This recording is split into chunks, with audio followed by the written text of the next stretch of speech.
औज़ुबिल्लाहिमिनश्शैतानिर्रजीम बिस्मिल्लाहिर्रहमानिर्रहीम रब्बि इश्रह ली सदरी व यस्सिर ली अमरी वहलुल उक़दतम मिन लिसानी यफ़क़हू क़ौली। अस्सलामु अलैकुम students. Today is 15th August 2020 and Saturday. Your lecture number 27 and your diary is Critical Angle plus Total Internal Reflection, book page number 95 to 96 and your exercise question number 5. Learn. Book page number 95, Critical Angle. Critical Angle. When light rays pass from a denser medium, water or glass, to a rare medium, air, they bend away from the normal.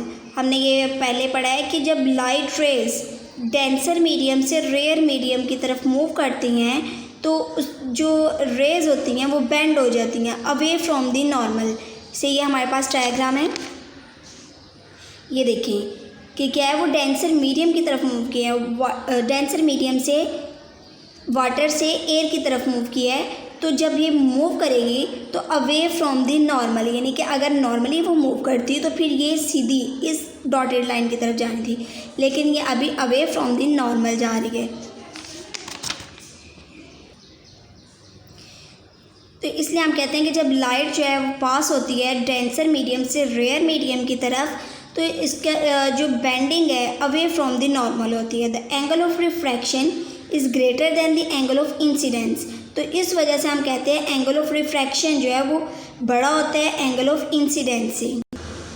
यहाँ पे देखिए angle of refraction जो है हमारे पास बड़ा है, वरना हमारे पास एंगल ऑफ इंसिडेंस जो है छोटा है।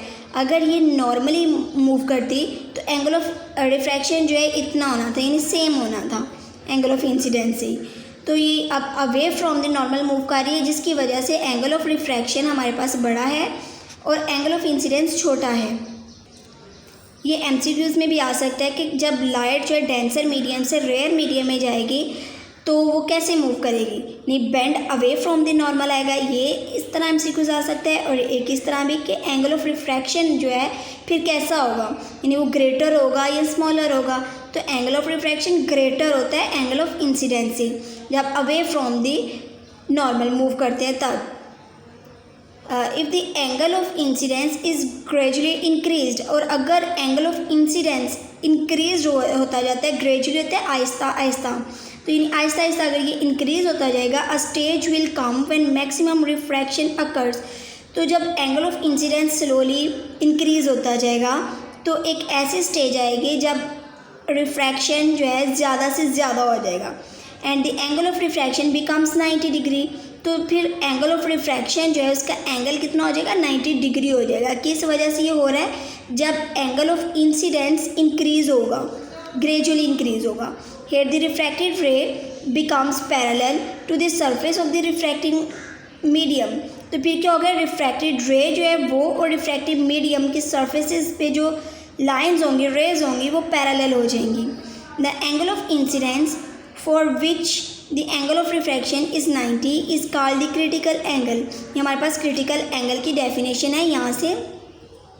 The angle of incidence for which the angle of refraction is 90 degree, यानी ऐसा एंगल ऑफ इंसिडेंस जिसमें एंगल ऑफ रिफ्रैक्शन 90 डिग्री का हो उसे हम क्रिटिकल एंगल बोलते हैं।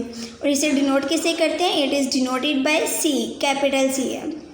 Critical angle for water is about 49 degree while for glass is 42, यानी क्रिटिकल एंगल जो वाटर का है वो 49 डिग्री है जबकि ग्लास का 42 है। मैं एक दफ़ा फिर से रिपीट कर देती हूँ क्रिटिकल एंगल है क्या। हमने पढ़ा है कि जब लाइट रेज पास होती हैं डेंसर मीडियम से रेयर मीडियम की तरफ तो अवे फ्रॉम दी नॉर्मल ये बेंड हो जाती हैं। तो इस वजह से एंगल ऑफ रिफ्रैक्शन बड़ा हो जाता है, यानी ग्रेटर होता है एंगल ऑफ इंसिडेंस से। तो जब एंगल ऑफ इंसिडेंस ये छोटा होता है तो ये आहिस्ता आहिस्ता जब इंक्रीज़ हो रहा होता है, यानी क्या कि अगर ये इंक्रीज़ होता जाए तो एक स्टेज ऐसी पहुंचती है जब मैक्सिमम रिफ्रैक्शन हो जाती है, यानी कि उसका एंगल 90 डिग्री हो जाता है। तो जब एंगल 90 डिग्री हो जाएगा तो क्या कि रिफ्रैक्टेड रे तब पैरेलल हो जाती है रिफ्रैक्टिंग मीडियम के। तो ये एंगल जो है एंगल ऑफ इंसिडेंस जिसमें एंगल ऑफ रिफ्रैक्शन 90 डिग्री का हो उसे हम क्रिटिकल एंगल बोलते हैं और इसे कैपिटल सी से रिप्रेजेंट करते हैं। क्रिटिकल एंगल जो है वाटर का हमारे पास 49 है और ग्लास का 42 डिग्री है। नेक्स्ट हमारे पास है टोटल इंटरनल रिफ्लेक्शन। तो टोटल इंटरनल रिफ्लेक्शन क्या है? When light passes from glass और वाटर इनटू एयर, यानी डेंसर से रेयर मीडियम की तरफ ये मूव करेगी। डेंसर मीडियम आपने 7th क्लास हमेशा याद रखने, हमारे पास यहाँ पे 2 डेंसर मीडियम है, ग्लास और वाटर। जितना भी आज तक हमने ये पढ़ा है, जितने भी मीडियम्स के बारे में हमने पढ़ा है इस चैप्टर में, तो डेंसर और रेयर मीडियम के बारे में पढ़ा है। तो ये इसमें डेंसर मीडियम हमारे पास सिर्फ 2 ही थे, ग्लास और वाटर, और जबकि रेयर मीडियम हमारे पास सिर्फ एयर है। It bends away from the normal, उन्हें कि जब लाइट जो है ग्लास या वाटर से एयर की तरफ मूव करती है तो तब, यानी डेंसर से रेयर मीडियम की तरफ जब लाइट मूव करेगी तो उसकी bending away from the normal होगी।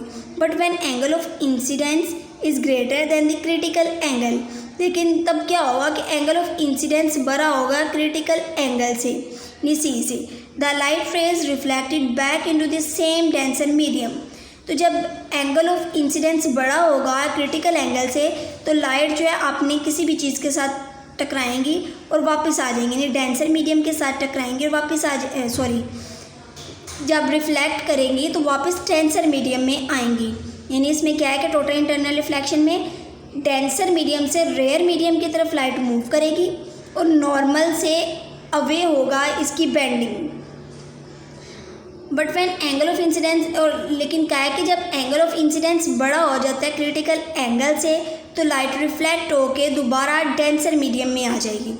इस सारे फिनोमिना को हम टोटल इंटरनल रिफ्लेक्शन बोलते हैं।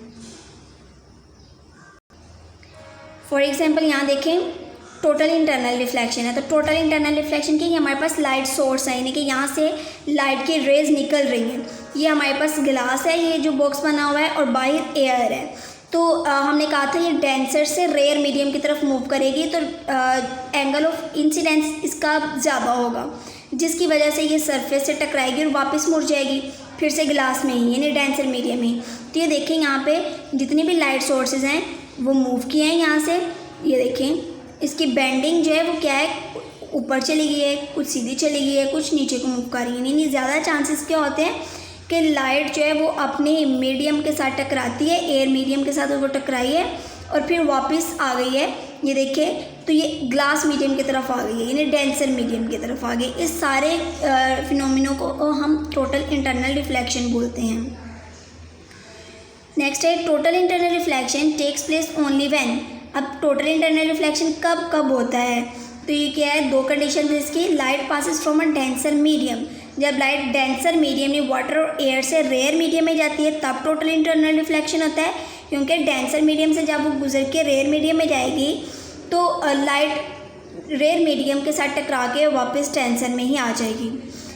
तो सेकंड कंडीशन है the angle of incidence of all rays must be greater than the critical angle of that denser medium, क्योंकि एंगल ऑफ इंसिडेंट जितनी भी रेज निकली हैं लाइट सोर्सेज में से, जितनी भी रेज निकली हैं उन सब का ही जो हमारे पास एंगल ऑफ इंसिडेंस है वो ज़्यादा हो क्रिटिकल एंगल से डेंसर मीडियम के। ये जो हमारे पास डेंसर मीडियम है ये ग्लास, इसका क्रिटिकल एंगल जितना है हमारे पास उससे ज़्यादा होगा तो फिर टोटल इंटरनल रिफ्लेक्शन होगी, यानी एंगल ऑफ इंसिडेंस ग्रेटर हो एंगल ऑफ क्रिटिकल एंगल से। अब आप क्वेश्चन नंबर 5 देखें। Define total internal reflection, explain the phenomena of mirage. तो इसका हाफ पार्ट आज हम करेंगे, जैसे define the total internal reflection है ये आज हम करेंगे, लेकिन ये जो नेक्स्ट है फिनोमिना ऑफ मिरेज का ये हम नेक्स्ट लेक्चर्स में करेंगे। तो अभी आप बुक पेज नंबर 96 खोलें ताकि मैं आपको ये मार्क करवाऊँ। डिफाइन टोटल इंटरनल रिफ्लेक्शन जी, तो टोटल इंटरनल रिफ्लेक्शन यहाँ से हम स्टार्ट करेंगे कि when the light passes from the glass और वाटर। आप हेडिंग ऊपर देंगे टोटल इंटरनल रिफ्लेक्शन की, उसके बाद ये स्टार्ट करेंगे। ये डायग्राम भी बनाएंगे और यहाँ तक आपका लॉन्ग क्वेश्चन नंबर 5 है। ठीक है, क्वेश्चन नंबर 5 ये रहा। आई होप आप लोगों को समझ आ गई होगी। जज़ाकल्लाह।